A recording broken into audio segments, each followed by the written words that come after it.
So what do you think we're looking at here? Looks like it could be, I think it is. I think it's a bunch of capacitors. Looks like there might be 43 of them. Wonder what's the deal with that? Well, it could be that they want to be measured by meters. That's what they want. They want to be measured by meters. And so, because that's what they want, we're going to do exactly that. We're going to take every one of these meters and measure the capacitance of every one of those capacitors. And when we're all done, after making hundreds of measurements, we're going to report back on which of these meters you need to own and which you don't want to own and which are the best. If you had to only own one or two, what would you do? I hoard meters so you don't have to. So let's take a look at what we're going to be doing more specifically. If you like this idea, by the way, hit the subscribe button, hit the like button, please, please, please. It helps me get on other people's radar and spread the word about how to pick up electronic skills so that you can fix stuff, like from your own TV when it breaks, or your friend's stuff, or whatever it happens to be. I just find this stuff fascinating, so that's what I'm doing. So hit the subscribe if you dig it. It turns out of these meters, of which, we have plenty, not all of them will measure capacitance. It turns out that only the 5 that you see in the frame right now will actually measure capacitance. The other 8 will not. So we're going to focus on these 5 meters and only these 5 meters. We're going to take each of these 5 meters and we're going to measure each of these 43 different capacitors, put it in a spreadsheet, put it in an Excel spreadsheet, do a quick little analysis of it, and report back who did the best, who is worthy of your hard-earned dollars if you were going to buy 1 or 2 meters for measuring capacitance. And I'll tell you why or 2 is a possibility when we summarize the results. So let's do a quick overview of what we're going to look at, and then you can go to part 2 of this video and look at the results, where I do show you, by the way, I am going to show you the measurements, not all 215, but I'm going to show you 10 measures of the 215. I'm going to look at each one of these meters one at a time, and I'm going to do 2 measures. I'll show you the meter, how it responds when it fails to properly measure the capacitance, and how it behaves when it does properly measure the capacitance. Not all of these meters work all of the time. Some of them do, some of them don't. So we'll show you what each of them do and how they respond. Quickly, who's up for consideration? In first place, or the first one we're going to look at of 5, is a new Cason XC6013L. This is a one-trick pony, and I don't mean that derogatorily, but it does nothing but measure capacitance. And you can see that because on the dial it says millifarads, microfarads, nanofarads, picofarads, nothing but farads for all of those options. Farads is the unit of capacitance. This is a capacitor meter, capacitance meter, that does nothing but measure capacitance. It does not measure voltage. It does not measure resistance. It does not measure current. It only measures capacitance. And we'll report back on how well it does. Second up is a meter. It's one of my favorite meters. This is about $28 to $30 at Harbor Freight in the United States. I believe you can also get it in Europe and whatnot. It's a Centex CM300. It's an excellent meter. It does volts, it does ohms, it does amps. And if you look at the position at about the 8 o'clock position on the dial, you see where it says 10 millifarads. It does capacitance as well. So we'll get that a good test and run it through its paces. Our third meter is a Fluke. It's a Fluke 15B. A lot of people really like Flukes. I'm in the middle. I don't have any problem with Flukes. I don't think they're the greatest thing ever, but I have a few of them and they work fine. Notice in the Sharpie pen I wrote capacitance. Notice the symbol that's next to that. That's what you're looking for.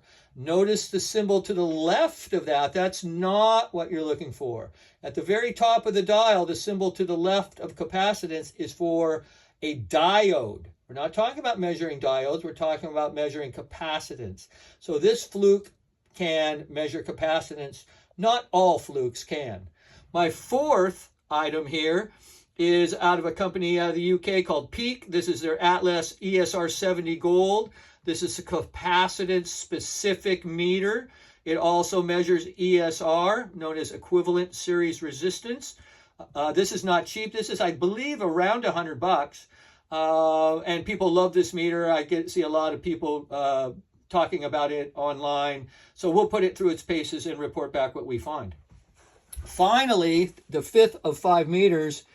This is an MK328. I don't know who makes this. I got this off of Amazon. A few people were talking about it. I saw people using it.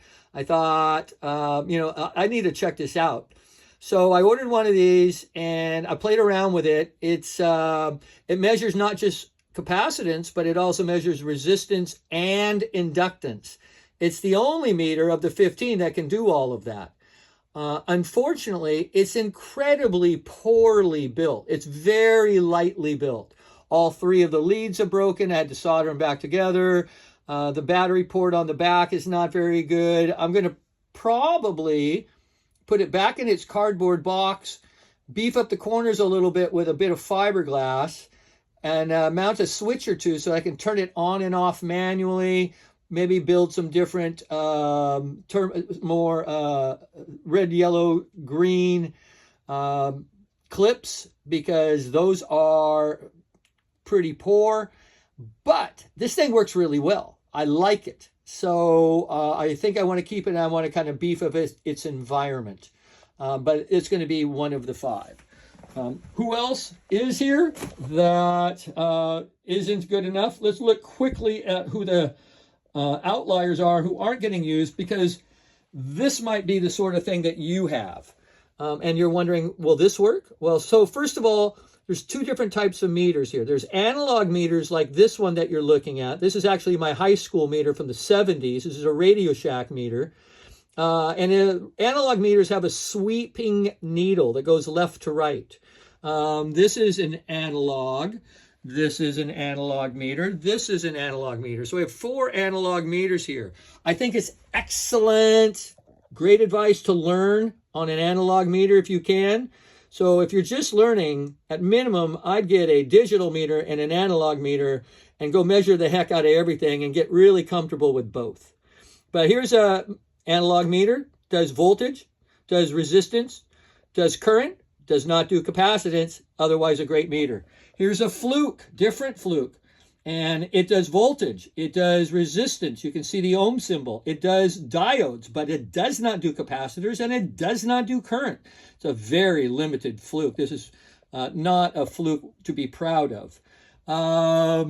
This is another analog meter. This is from Sears Roebuck in the 1980s. This is my dad's little volt ohm analog meter.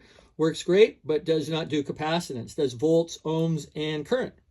Here's a classic analog meter, a Simpson 260. These are all over eBay.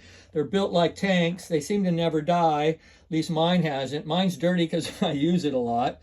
And I guess I don't clean it much. But it's an excellent meter, and I love this meter. They're not cheap. Even used on eBay, they're pushing $100, but in working condition. So here's a couple other items from Peak. Now, remember, one of them we have, the purple one, is for measuring capacitance. This is for measuring Zener diodes only, which is a specific type of diode, so it has nothing to do with measuring our capacitors. And this is another Peak product, and it's used for measuring primarily transistors, but it does not do capacitors. So that's a great meter, but not relevant to our task. Getting near the end here, this is a vacuum tube based volt ohm meter. This is an excellent piece of equipment, not cheap, even used on eBay. This was a couple $100. hard to find. Those vacuum tube meters can make measurements on circuits in circuit that none of these other meters can make because they're vacuum tube based. Changes the impedance that gets imposed on the circuit and allows proper measurement. So this is a great tool to have, but it does not measure capacitance. So it's not going to help us today. And then finally, the big lie. The big lie at the end here is that this item is not a meter, it's a function generator. And the only reason I'm putting it here is because I'm going to have another video about function generators, and this is a little pitch for the next video. Hit the subscribe button if you like that idea. This could also be called a signal sender.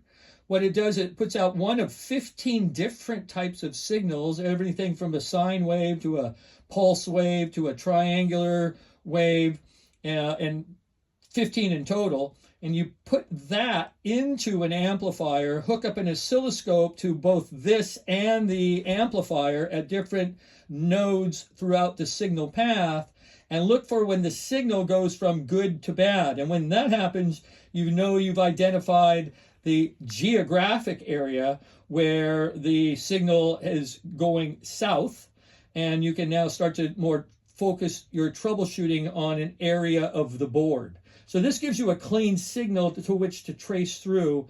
I haven't opened it yet. I just got it this week. I'm very excited to play with this. These can be very expensive. This was relatively cheap. So I think under $100. So down the road, I'll be doing this. I'll be using it on amplifiers, stereo amplifiers like an old Marantz or something like that with an oscilloscope.